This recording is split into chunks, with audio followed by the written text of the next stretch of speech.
There we are. Hello, everybody. Let me know if the volume is too loud or too crap or too whatever. And also, if you could let me know if the video's choppy, because I honestly don't know if my current internet setup is going to be strong enough to be able to actually do this. So, yeah, lots of things to think about here.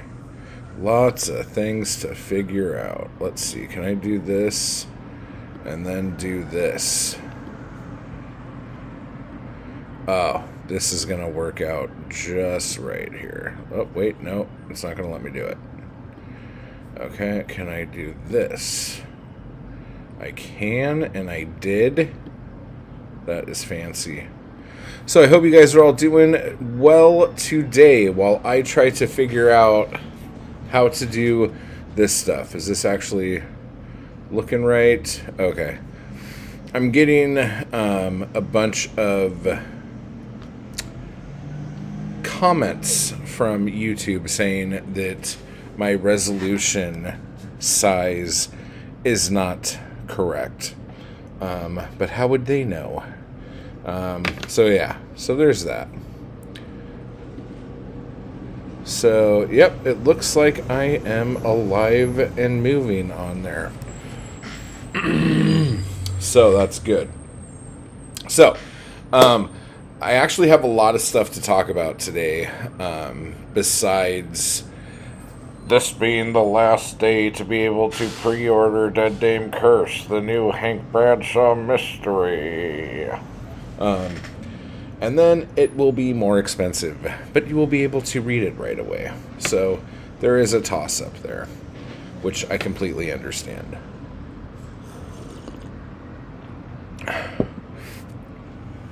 It has been a really long time since I have interacted live with anyone.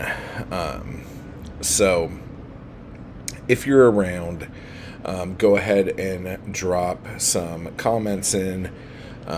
It would just be nice to chat with y'all. The other thing is, I don't know if this is a good time for a stream or not. Typically, when I would stream, it would be either earlier in the day on a weekend or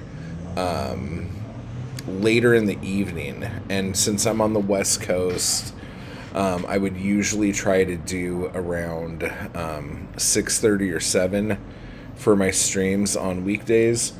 But it would be really cool if I could fit in some live streams during the week, during the day. I would probably stream more if I knew I could do that. But again, a lot of that is going to depend on how many people show up here. There we go. Okay, so, and again, if you don't watch this live with me here, you can watch the playback. But so there are going to be a couple things going on, and some of them I would like your input on. So first being, I have started quite a few different series on this channel. So like, I have the Cthulhu Mythos Lovecraft stuff. I have the Conan Robert E. Howard stuff. I have the what did I actually call it? I can't remember what I called it, but the Teatro Grotesco Conspiracy Against the Human Race. I think it was Conspiracy Grotesco is what I called it. Right now I'm doing a little thing through this zine by V. Vale called Terminal Punk. And I'm doing also the Bukowski chapbooks. And the thing that's crazy about that is all the stuff that I'm doing, I think the Bukowski chapbooks are the most difficult to prepare for. There's a lot of digging I have to do for those. We have a breeze. Wind is blowing. Papers are moving. Here, I'll just put that down there. Okay. And then also the last one, or probably the other new one I'm doing right now, is the Great Unhaul of 2022. But what my question was going to be, for you as a viewer, which one of those are you like the most excited about? Because honestly, all of those videos I do, especially once I have done more than one, they're usually my most popular videos. But I'm getting really close to the end of the Cthulhu Mythos videos, and I'm getting really close to the end of the Conan videos. And I think I'm about halfway through the Grotesco ones, which is funny because I started those about a year ago. I think it was in June when I started those. But anyway, so the question is, which of these things, which, if any, of these things are you the most excited about me making? Because if you guys are really into the Lovecraft and the Conan stuff, I'll just go ahead and knock those out. If the Conspiracy Grotesco isn't that exciting for everybody, I might wait a little bit, because originally last year when I did it, I think I started in June and went through July with it, and then I said, because the Poetic Anarchy course was going on, I said I was going to come back to it in October, and then that didn't happen, obviously. So I'm like, well, do I come back to it in October again, or like what should I do here? Like, what's the plan? What's the score? So there's that. The other thing is, this was recommended to me, and at first I thought it was really silly, and I was like, oh God, I don't know. But the idea of doing a Hank Bradshaw read-along or readathon or something like that came up. And there were a few ideas thrown around that actually, some of them are actually really, really cool. And I think I just never thought about doing anything like that because it's my stuff, and I don't want to be like, because I mean, I shill a lot on this because I create a lot of stuff, but I always thought that was like a little weird. But then I was thinking back to how like the stuff I used to do for Black Star back when Black Star was coming out, and it is very similar to that, like the contests and giveaways and shit like that I was doing. That's just in case you needed to know that car way down there was backing up, so apologies. The other thing is, so let me know if you would be down to do some sort of Hank Bradshaw Hankathon. Oh my gosh, that's a thing. I just made it happen. Okay, so if we're going to do the Hankathon, I could come up with a couple different ways to do it, but yeah. But one of the things that I'm really kind of excited about right now, as far as like authortube content, is I printed out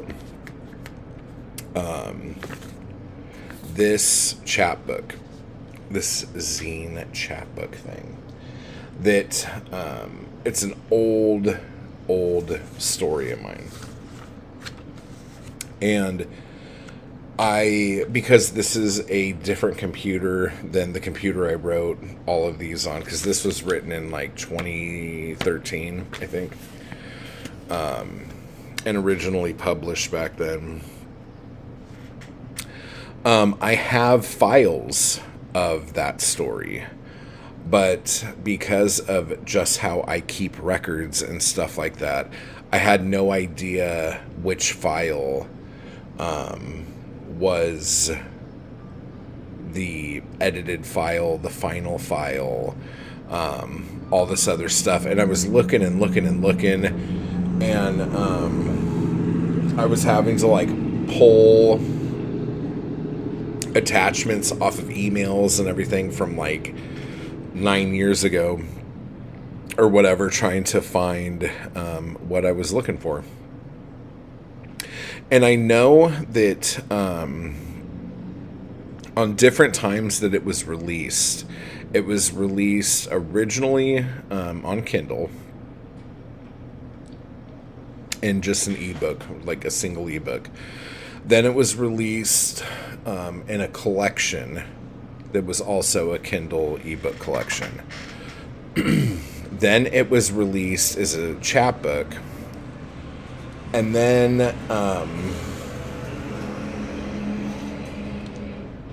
I have the one that I'm going to put out, which I'm hoping will be the final version of this. And I was going through this book, and I printed out a copy just to make edits on, to like go through and see what's what. And apparently this version that I printed out here is a probably first draft version. There are a lot of mistakes and lots of just things that aren't good, let's say, in there. And after going through it, I'm not like embarrassed or ashamed of it, but I would never in a million years write a story like this now. Not so much the content, but the structure of it I would never do. The language, I think, I would never do. There's just a lot in here that I've really progressed, I would say, as a writer. So I'm going to do a video that gets into more detail about that, because honestly, I think there are some really, really strong takeaways for writers out there. And I think one of my biggest problems is that I absolutely don't love, I absolutely don't love going back over my stuff and like editing, looking for mistakes and all this other stuff. But it is so important that you do that. And it's important that you have competent editors, because I'm sure the way it's in here isn't the way that it was originally published, because I had when the first ebook came out, it was edited by someone else. When it was put into the anthology collection, it was edited again. The edited version was edited a second time by a different person. But then somewhere along the way, and I have to go back and look at my original chapbook version of this to see if the version I have in here is the same as in that. Because if it's the same that's in that, like, I feel horrible for all the people that bought it. So, But it's just one of those little mistake things, that you don't think about, or you do think about it and you don't care if you're like me. But yeah, not a good look. Not a good look. So, let's see. What time is it now? All right. So that is going to be, I almost actually recorded that video today, but since I was doing this today, I was like, fuck it, I'll just do that, and that'll be good times. Oh. But anyhow, so, the next let me do a little plug for this again. So, Dead Dame Curse, a Hank Bradshaw mystery. This book is coming out tomorrow. It was super fun to write. I enjoyed the process a ton. Hank Bradshaw is a really fun character to write, and as much as some people will say, oh, well, you're obviously Hank, there are very, very distinct differences between Mr. Bradshaw and myself. So if you can find out what those differences are, you will receive a prize. Which I don't know what that is yet. So, here is the blurb. Private detective Hank Bradshaw is hired to keep the peace during a family intervention in an old house in the country on a dark and stormy night. But when one of the family is murdered before the intervention can get underway, the small town police force decide to keep everyone on house arrest at the manor until the killer can be caught. Can Hank catch the murderer before anyone else is killed? That was extremely hard for me to read. That print is so small on my little screen right here. I'm looking at the feed that you guys are getting, but the box is like seriously like that big. So yeah, so it's kind of different from a typical Hank book, and I don't know why Amazon says this is 3 of 3. And maybe it changes when the book goes live, but when I look on my stuff, it's 4 of 4. But on here, it says it's 3 of 3. I don't understand what that is about. Again, the Hank Bradshaw books you could read in any order. You don't have to do 1, 2, 3, 4, 5, or 5. Jeez. But you could start with Dead Dame Curse if you wanted to. But the thing that makes Dead Dame Curse different is that it kind of takes the kind of cozy mystery element of like the country house murder, people kind of all trapped together in a location while Hank tries to figure it out. And that's very different because, again, Hank is my hard-boiled dick, He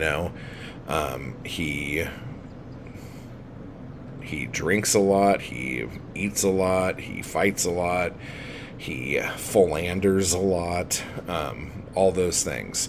And he's very cynical and got a little bit of wit to him. But for those of you who don't know, when I guess I haven't talked about this bit in a long time, but when I came up with Hank, what I kind of wanted to merge together, and I should have slides here, but I do not. I kind of wanted to do like if Mike Hammer wasn't so up his own ass, so like the Mickey Spillane Mike Hammer, And when I say up his own ass, just like the never-ending, like tirades of mental anguish behind what he thinks members of society should be doing with their lives. Like, for somebody who's a hard-boiled detective, Mike Hammer is very judgy. A very judgy person. So, like Mike Hammer, a little less judgy, a little less, or more like nonchalant about everything, but also like mixing him with the Joe Fixit character. And if you don't know who Joe Fixit is, back in the 80s when the Incredible Hulk was gray and wore suits and was like a gangster in Vegas,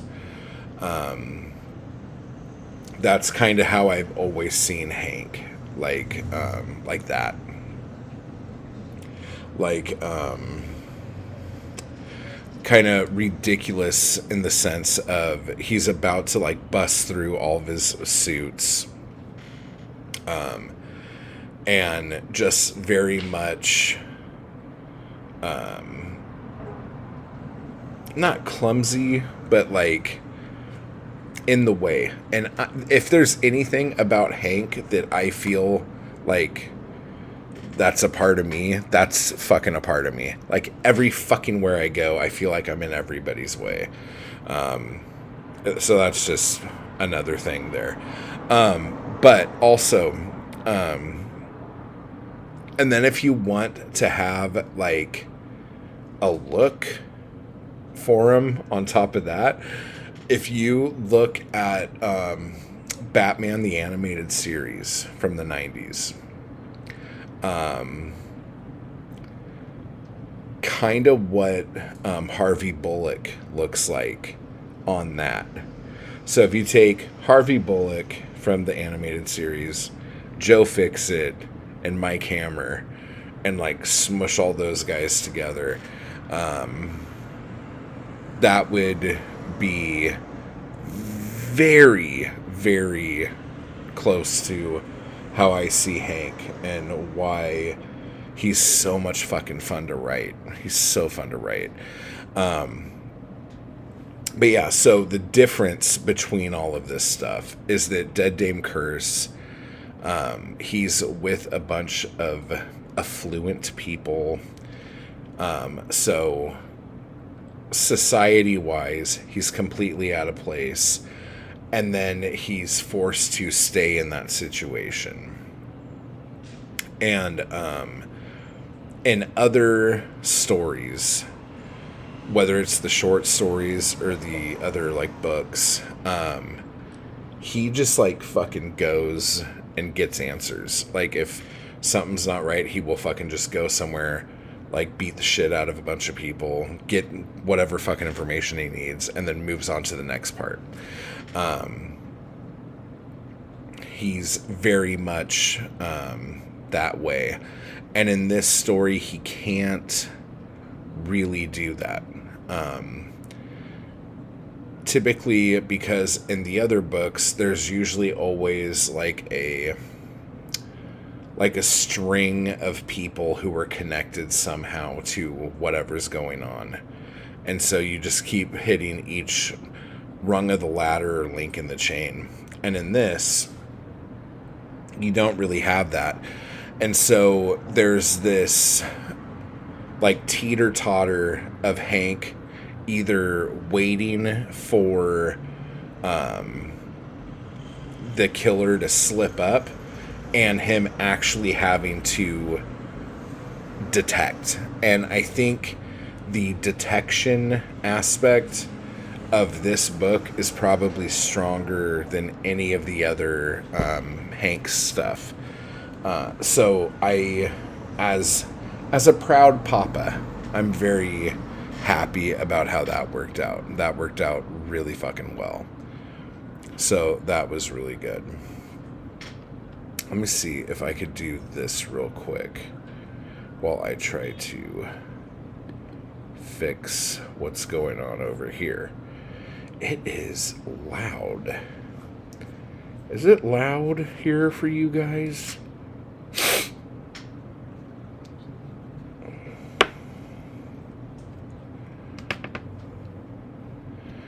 Is it loud? Okay. I think you can still hear me, right? Yes, you can still hear me. Okay. Let me try to figure out some stuff. And I didn't do it. Look at me. God damn it. I didn't do any of the sharing aspects. And I'm not going to do it like that. And I can't change that. Okay, so we'll just... Uh-oh, hang on.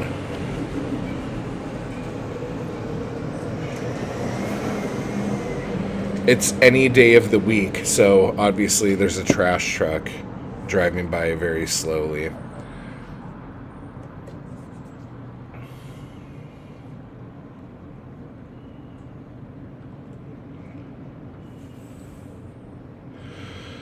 Okay, so that question,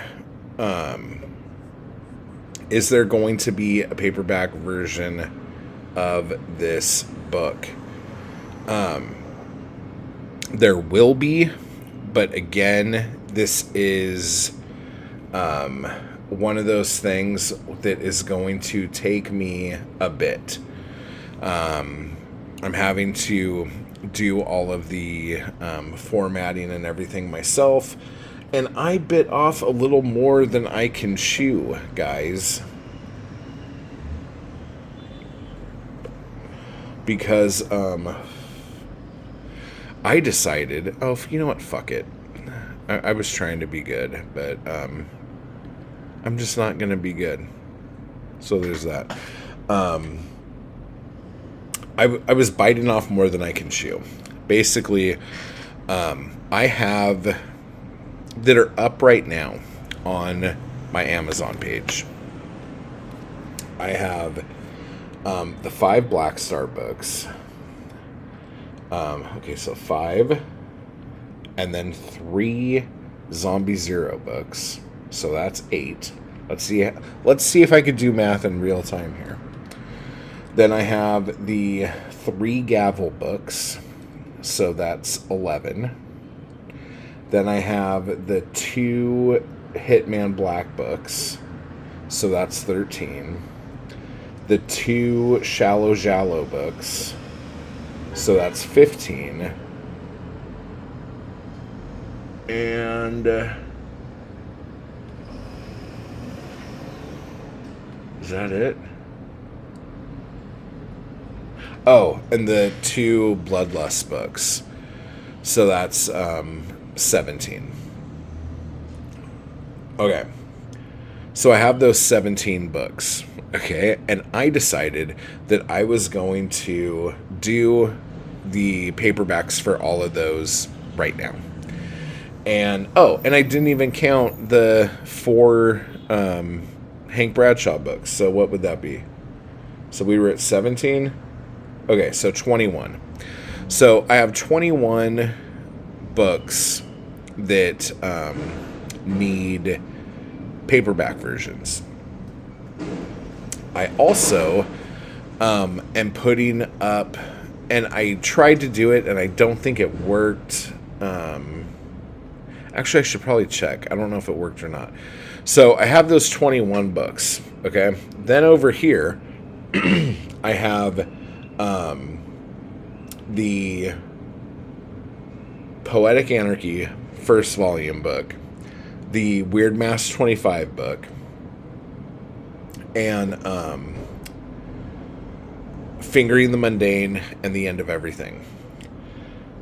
The End of Everything and Fingering the Mundane are no, that's not right. Fingering the Mundane is paperback only. Poetic Anarchy is paperback only. Weird Mask is paperback only. And I think The End of Everything might be both paperback and ebook. Not 100% on that. But What is really tricky with formatting poetry is when you format poetry for paperback, that's one thing. And that takes a minute, whatever. Formatting it for ebook is fucked because all e-readers want to be able to move the words around to make them fit the screen of whatever you're reading it on the best. So I keep going back and forth between getting really annoyed with not wanting to put out ebook versions of my poetry because I don't like how like everything could just be like moved around and whatever. And if I'm doing that, I might as well be writing like flash fiction and just letting that do whatever. So I don't like that at all. So I want to do something with that. But back to the other bit. The paperback versions of these books. I was trying to get all of the Hank Bradshaw books done before this book came out today. That obviously didn't happen. So then it got to the point where I was like, oh God, do I have enough time to just do this one? Because of course, how I would do something is, oh, okay, so the fourth book's coming out in 3 weeks. Why don't I start making the paperback versions of the books starting with the first book? And I'll work up to this one. Why would I do that? Why wouldn't I just do the paperback version of this book since this is the one that's coming out? I don't know. So with that said, that's how that got messed up. And then I was looking at my Zombie Zero books, and I realized that the fourth Zombie Zero book I never put out. Or it was released a long time ago, back when the series was called something else. But since I rebranded the series and did the whole thing, I never put the fourth book out. So I have that. And then my vampire gangster mafia book, Black Market Blood Drive, I never put that back up after I started going by my name for writing books. So I'm just coming across all this stuff going, oh man, I didn't do this, I didn't do that. And then I realized that like the fourth Gavel book, I never finished it. It's almost done, and it would seriously take me probably a day to finish that. But I've been away from it for so long, I need to go through the other 3 books and tackle those and make sure I'm not missing any key elements and stuff like that. And then the third Hitman Black book, that one, it's not almost done, but I started it. So that's another thing I have to go back and do. So on the fiction side of things, things are weird because as far as fiction goes, the only thing that I really want to do right now, besides this new project that I'm going back and forth on if I want to start, because if I start it, it's going to eat up my life. So I'm going back and forth on that. But all I want to do is write another Hank book now, because Hank is so much fucking fun. So there's that.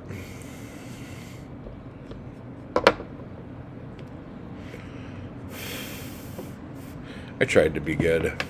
It ain't gonna happen. Oh. But anyhow. So, again, Dead Dame Curse. Right now, it's $2.99 until June 7th. And then it's gonna be like, I think $5.99, $4.99, $5.99, something along those lines. So anyway, I really hope you enjoy it. And if you guys want to do the Hankathon, let me know, because that would be actually a whole lot of fun. So we'll do that soon. But I'm going to split. So until next time, everybody.